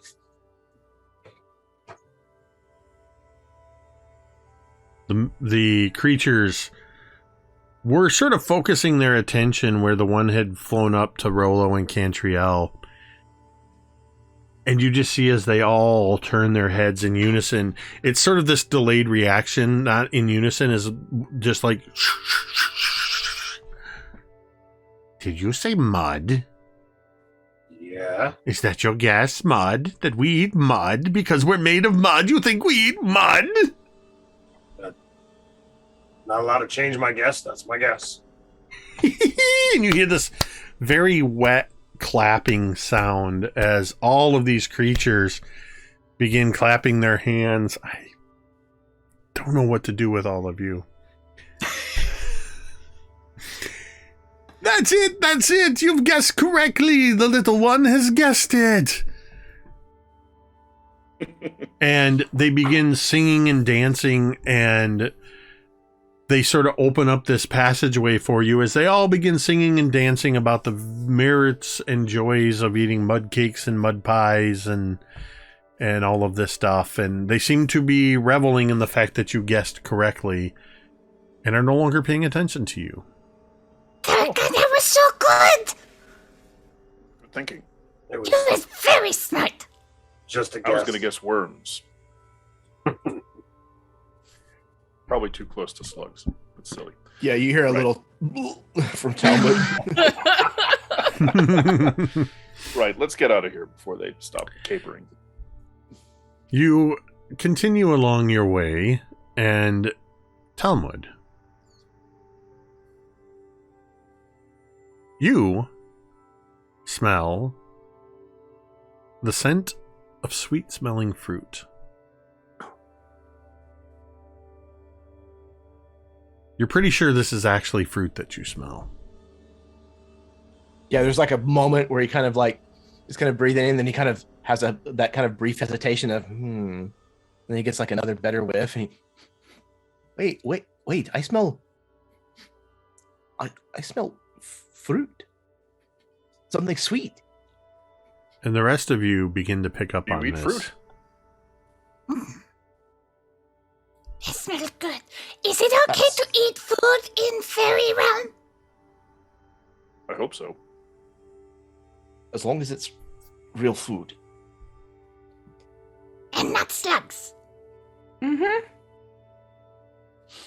Cantriel Right. and Drown. Yep. As you are also starting to smell not just this sweet smelling fruit, you catch the scent of not rotted vegetation, that sort of almost summery smell of grass and leaves. And you realize that what has been mucky water for the longest time is rising up, and you begin to see damp, downy, silvery green moss gently sloping upwards as you have reached the bottom of Telemy Hill. Unfortunately, the mushroom conveyance, the mushroom skiff will no longer, it just sort of, there's a gentle pull as it kind of touches the dry land. That's fine. It's land. They can walk their asses now. Mm-hmm. You can see on the side of this hill, there are dozens of just enormous willow trees And even though there's no breeze blowing, these willow trees are just gently swaying back and forth. You see almost like as if they're swaying to a rhythm. All of these hanging willow vines, leaves, just and they seem to form a natural path leading up the hill. Here we go. Are you just starting to walk up the hill? Yep. Yeah, Talmud will disembark from the mushroom raft and Who's got the thank dragon? drown. Yep, no problem. Yeah, who's carrying? He kind of indicates the cage. All right, that's me then. He kind of bends down, picks up the cage, holds Geralt Barone in his other hand. Well, here, you need 2 hands for fighting, just in case it comes to it. I'll take that. Oh, all right. Thank you. As you turn to head up the hill, you notice that 5 of the willow trees are approaching you. Yeah. Very slowly. Drown just kind of says, why not? Trees aren't supposed to do that. They stop about 10 feet from you. These ones are not swaying to the breeze like these other ones as they look at you and say, "Welcome, travelers, to Telemi Hill." Thank you. I don't suppose there's a toll. How long do you plan to stay with us?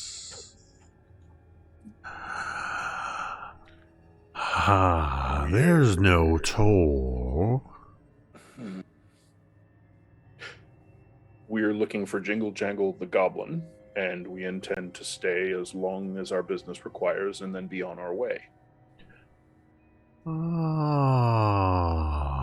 Jingle Jangle is our friend. Jingle Jangle is very friendly. She Good. collects keys and she talks about them endlessly. I mean, really, that's all she talks about is keys. And their many, many, many uses. Did you know that she wears a coat made of keys? And do you know what Did not. sound they make when she walks? Oh, jingle, jingle. Bang. Exactly. That is how she got her name. Unfortunately, 3 days ago, while rooting through the swamp for truffles, Jingle Jangle was attacked and robbed by rabbit brigands. Oh, She has not Those we left met. the hilltop since. She must be pretty hungry by now. What does Jingle Jingle eat? that's the one. Truffles? She loves truffles, but I'm sure she would be willing to eat whatever you have to offer her. Doesn't sound ominous at all. It's fine. Rollo looks over at Talmud. You brought snacks, yes? What? No, and he kind of remembers that there's still slugs like in his bag. Oh, sure. Okay, I was going to say the tarts that Mimsy packed for you, but that's what Rollo was thinking. You mean the tarts, right? He realizes that he put the slugs into the bag that has no. the tarts. He kind of pulls one out and there's a slug on it. He just, oh, no. You're still gonna eat it anyway, cousin.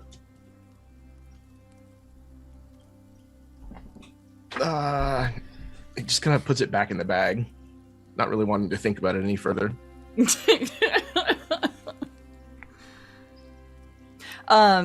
Rollo kind of opens her backpack. She pulls her backpack from around it's on her front. That's right. And she opens up the backpack and kind of looks through it and realizes that she pulls out a thing of rations. Rollo has snacks! Wonderful. Can we go see Jingle Jangle? As long as your intentions are well. If not, we will deal with you. And the trees begin to part. Necessary. Probably. And they open up a path leading up the hill. Lovely. You will find, as you begin walking up this hill, that these 5 trees are following you. And about every 100 feet or so, they stop, and 5 more trees move in to take their place. Oh, so okay, switching off. They're switching off. Not so that the entire forest is following you, but these 5 stop and 5 more follow you as you head up to the top of this giant tree, or excuse me, giant hill. When you get to the top of the hill, you see that there's a sort of a craggy outcropping of rock, and set into this sort of miniature cliff at the top, there's grass sort of just hanging over the edges of it, but set into it is a cave, the entrance of which is shaped like a keyhole. And you can see steps leading down inside. It is here that the trees stop, flanking on either side. This is Jingle Jangle's den. You will find her within. Will we knock or just go on in? That is dependent upon your customs. Rap on the door. There is barely any sound as you wrap your knuckles on solid stone. Yeah, there's no door, right? Just a cave Yep, entrance? it's just a cave entrance. Rollo will hop down and bounce over to the entrance of the cave. Hello? Jingle Jangle! We need to talk to you, please! Your voice sort of echoes around the stone a bit, but there is no answer. Rollo has snacks! Rollo has snacks, Rollo has snacks, sort of echoes back at you. You feel a little bit of chilly air coming up from below, and there's a subtle scent of iron in the air. And you hear the faint sound of what almost sounds like wind chimes from within. Rollo slowly creeps forward and enters the cave. I think Talmud's right behind Rollo. Okay. Hello? Jingle Jangle? You begin making your way down into this little cavern, descending down these steps, and it almost feels like a cellar down here. As you go down inside, you start to see what's not even stone. It looks like just hard packed earth. You can just make out very small roots sort of reaching out from the walls within here. And you can also see that now that you get down into this darkness, and you enter into this chamber, there seems to be in a corner a little bit of light, and it's coming from some sputtering candles. But you also notice many pinpoints of light all around the inside here, where you hear this almost continuous, very slight wind chime sound as you realize that the candlelight is reflecting off from hundreds and hundreds of keys that are hanging on the walls, hanging from the ceilings, strewn all across the floor. And then you hear this very distinct jingling sound. First a jingle, then a jangle, then a jingle, then a jangle. As one of the candles begins moving towards you, and you see the candlelight reflected in the eyes of a small goblin as she steps forward.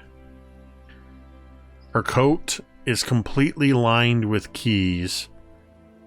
In the one hand, she holds this candle, and in the other, she is carrying a flail just loosely at her side, but the flail is made so that the head of it is comprised of padlocks. She holds the candle up, and she faintly smiles at all of you and says, "Hello. How might Jingle Jangle unlock a bit of happiness in your lives today?" Oh my god, I love her. And that's where we're gonna end our session tonight. Oh, we're gonna end a little bit early. Love Jingle Jangle. We're gonna end a little bit early. But this seems like a really good place to stop. And we'll get into Jingle Jangle and see what's going on here at Telemy Hill and see if the Dawnbringers can rescue Sir Televar. Not next week, but the week after, as we continue with The Wild Beyond the Witchlight in what will be our 7th episode. Yeah. So thank you, everybody.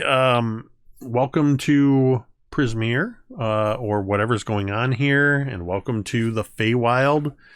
I would dare say it is nothing like the Feywild you remember, Cantriel.